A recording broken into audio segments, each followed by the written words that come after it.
Friends, പുതിയൊരു വീഡിയോയിലേക്ക് എല്ലാവർക്കും സ്വാഗതം. നന്ദിനി സൂര്യയെ വിട്ടു പോവാമെന്ന് തീരുമാനിക്കുകയാണ്. അപ്പോൾ സൂര്യയെ വിട്ടു പോകുന്നത് കൊണ്ട് നന്ദിനിക്ക് ചെറിയൊരു വിഷമമൊക്കെ ഉണ്ട്. അങ്ങനെ നന്ദിനി റൂമിലേക്ക് വന്ന ശേഷം ബാഗ് എടുത്ത് പുറത്തേക്ക് ഇറങ്ങാൻ നിൽക്കുകയാണ്. അപ്പോൾ സൂര്യ കിടക്കുന്നത് ഇങ്ങനെ നോക്കുകയാണ്.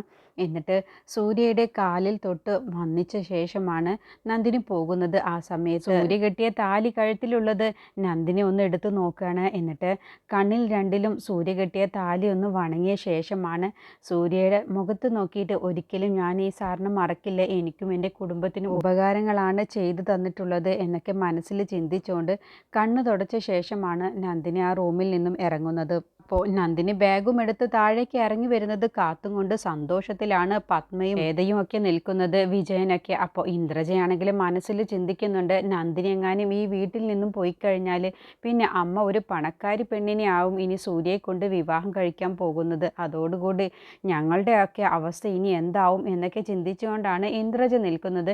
അങ്ങനെ നന്ദിനി താഴേക്ക് ബാഗുമായിട്ട് വരുന്നത് കണ്ടപ്പോൾ അവർക്ക് എല്ലാവർക്കും ഒരുപാട് സന്തോഷമാവാണ്. അങ്ങനെ നന്ദിനി എല്ലാവരോടും ഒരുപാട് സംസാരിച്ച ശേഷമാണ് പോകുന്നത്.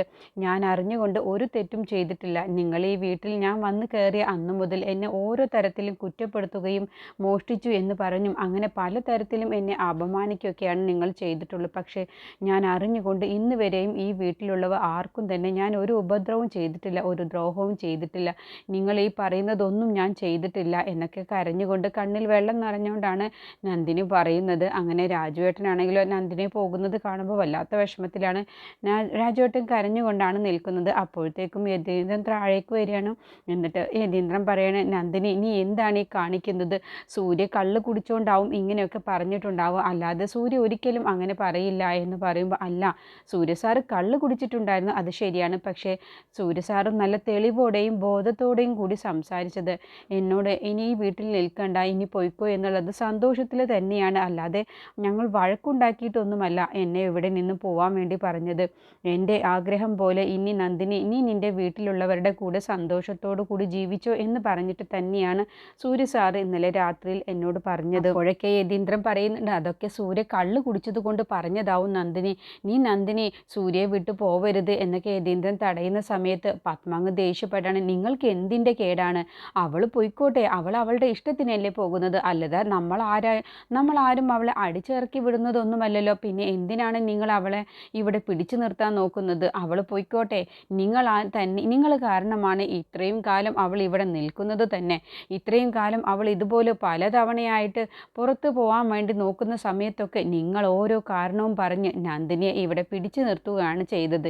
ഇന്ന് അങ്ങനെ വേണ്ട, ഇതിപ്പോൾ അവരായിട്ടെടുത്ത തീരുമാനമല്ലേ, അല്ലാതെ നമ്മളാരും ഇതിൽ ഒരു തീരുമാനവും പറഞ്ഞിട്ടില്ല. അതുകൊണ്ട് നന്ദിനി പോയിക്കോട്ടെ എന്ന് പറയട്ടോ. അങ്ങനെ നന്ദിനി പത്മയുടെ കാലിൽ തൊട്ട്, എന്നോട് ക്ഷമിക്കണം, എന്നോട് മാപ്പാക്കണം, ഞാൻ കാരണം വല്ല അപമാനവും നിങ്ങൾക്ക് സംഭവിച്ചിട്ടുണ്ടെങ്കിൽ അറിഞ്ഞുകൊണ്ടല്ല എന്നൊക്കെ പറഞ്ഞ് ചോദിച്ച് പത്മയുടെ കാലിൽ തൊട്ട് വന്ദിക്കാൻ വേണ്ടി നിൽക്കുന്ന സമയത്ത് അതുപോലും പത്മയ്ക്ക് ഇഷ്ടപ്പെടാഞ്ഞിട്ട് നന്ദിനി കാലിൽ തൊടാൻ വേണ്ടി വരികയാണെന്ന് മനസ്സിലാക്കുമ്പോൾ പത്മ പെട്ടെന്ന് അവിടെ നിന്ന് മാറി നിൽക്കുകയാണ്.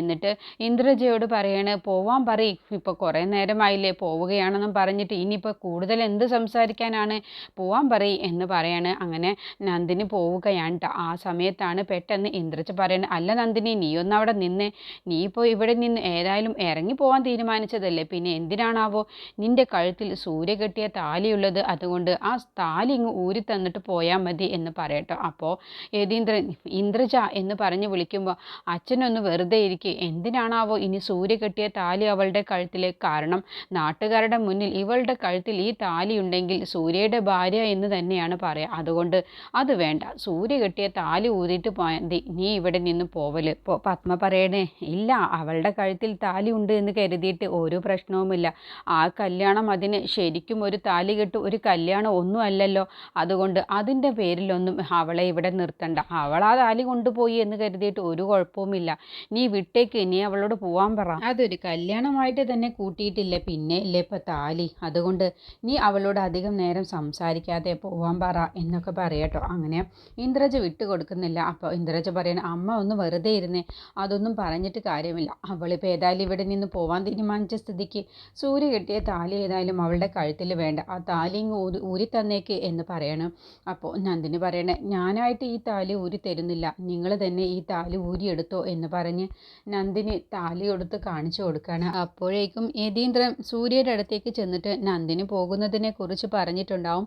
നന്ദിനിയെ പോവാൻ അനുവദിക്കരുത്, നീ എന്ത് ചെയ്താലും ശരി നന്ദിനിയെ ഒരിക്കലും ഈ വീട് പെട്ട് പോവാൻ അനുവദിക്കരുത് എന്ന് പറഞ്ഞിട്ടാണ് യതീന്ദ്രൻ താഴേക്ക് വന്നിട്ടുണ്ടാവുക. അങ്ങനെ ഇന്ദ്രജ നന്ദിനിയുടെ കഴുത്തിലുള്ള താലി പൊട്ടിക്കാൻ വേണ്ടിയിട്ട് താലിയിൽ കൈ വെച്ചതോടുകൂടി പെട്ടെന്നൊരു സൗണ്ട് കേൾക്കുകയാണ്, താലിയിൽ തൊട്ടു പോവരുത്. ആ ഒരു സൗണ്ട് കേട്ടപ്പോൾ പെട്ടെന്ന് എല്ലാവരും ആ സൗണ്ട് കേട്ട ഭാഗത്തേക്ക് തിരിഞ്ഞു നോക്കുകയാണ്. അപ്പോൾ അത് സൂര്യയാണ്.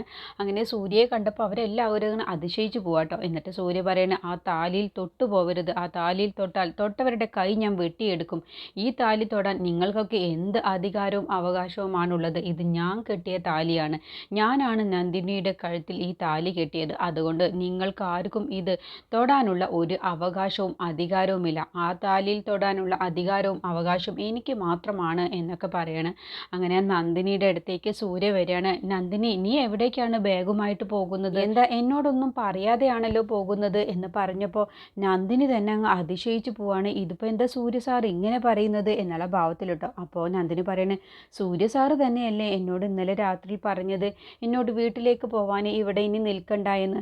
എന്താ ഇപ്പം വാക്ക് മാറ്റി പറയുന്നത്? ഞാനോ? ഞാൻ എപ്പോൾ പറഞ്ഞു? എന്താ സാറ് ഈ പറയുന്നത്? സാറ് തന്നെയല്ലേ ഇന്നലെ എന്നോട് പറഞ്ഞത്, നമ്മൾ തമ്മിൽ ദേഷ്യപ്പെട്ടിട്ടൊന്നുമല്ല, നിന്റെ ആഗ്രഹം പോലെ നിന്നെ ഞാൻ ഈ വീട്ടിലേക്ക് കൊണ്ടുവന്നത് ഒരു വലിയ തെറ്റായി, ഞാൻ നിന്നോട് ചെയ്തതെല്ലാം ദ്രോഹമായി എന്നൊക്കെ പറഞ്ഞ് എന്നോട് ഒരുപാട് നേരം സംസാരിച്ചില്ലേ? എന്നിട്ട് സൂര്യ സാറ് തന്നെയല്ലേ പറഞ്ഞത്, നീ പോയിക്കോ, നീ വീട്ടിലേക്ക് പോയിക്കോ, നീ നിൻ്റെ അച്ഛൻ്റെയും നിൻ്റെ അനിയത്തിമാരുടെയും മുത്തശ്ശിയുടെയും ഒക്കെ കൂടെ പോയി താമസിച്ചോ എന്നൊക്കെ പറഞ്ഞതാണല്ലോ.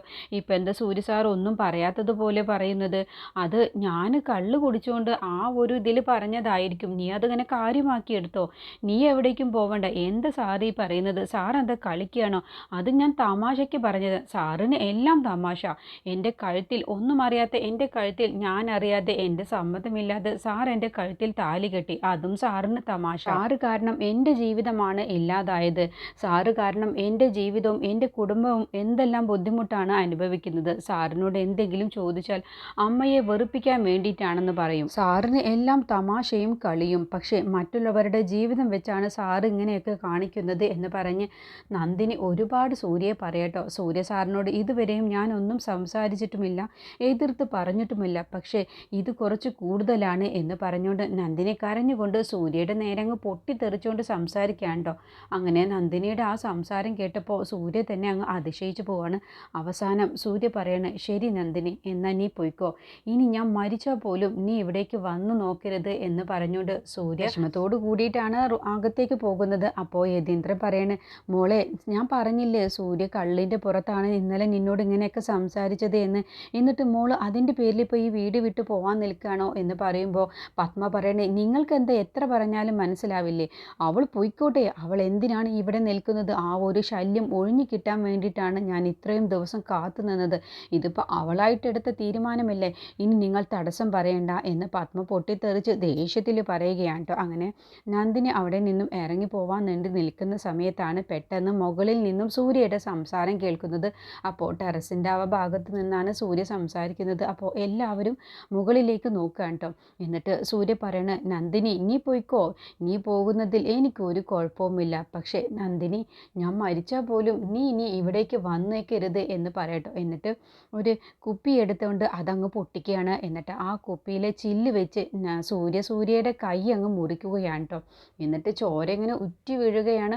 അത് കണ്ടപ്പോൾ എല്ലാവർക്കും അങ്ങ് പേടി വരികയാണ്. അപ്പോൾ സൂര്യ സാർ എന്താണ് സാർ ഈ കാണിക്കുന്നത്? അപ്പോൾ യതീന്ദ്രൻ, മോനെ എന്താണ് സൂര്യ നീ കാണിക്കുന്നത് എന്ന് ചോദിക്കുമ്പോൾ, ഇല്ല ഡാഡി, എനിക്ക് ഒരു കുഴപ്പവുമില്ല, നന്ദിനി പോയിക്കോട്ടെ, നന്ദിനിയുടെ ഇഷ്ടത്തിന് നന്ദിനിയുടെ വീട്ടിലേക്ക് പോയിക്കോട്ടെ, ഞാനായിട്ട് ഒരു തടസ്സവും നിൽക്കില്ല, ഞാനല്ലേ എല്ലാവർക്കും ശല്യമുള്ളത്, ഞാനങ്ങ് പോയി തന്നാൽ പോരെ എന്നൊക്കെ പറഞ്ഞ് സൂര്യ ഓരോന്നും വിഷമത്തോടു കൂടി ഇങ്ങനെ പറഞ്ഞുകൊണ്ടേ ഇരിക്കുകയാണ്. അങ്ങനെ സൂര്യയുടെ ബ്ലഡ് ഒരുപാട് പോയിക്കൊണ്ടിരിക്കുകയാണ്.